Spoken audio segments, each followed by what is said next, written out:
Hey everyone, and welcome back to another video. In this video, I'm going to show you how to change your address on Nextdoor. Now, this video is going to be particularly useful for individuals. Let's say that you're going to go ahead and move locations.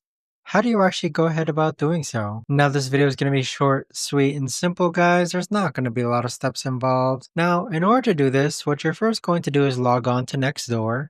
Then click on your profile icon on the upper right hand corner. Next, click on Settings, and then click on Account Settings. And then towards the bottom, you want to go ahead and scroll all the way down, and then click on the pencil icon next to your current address. So this is where you're going to enter your new address and fill out the on-screen prompts to the best of your ability. But that right there, guys, is the best and easiest way that I know of to actually go ahead and change your address on Nextdoor. If you guys know of a better or easier way to actually do this, let me know in the comments down below.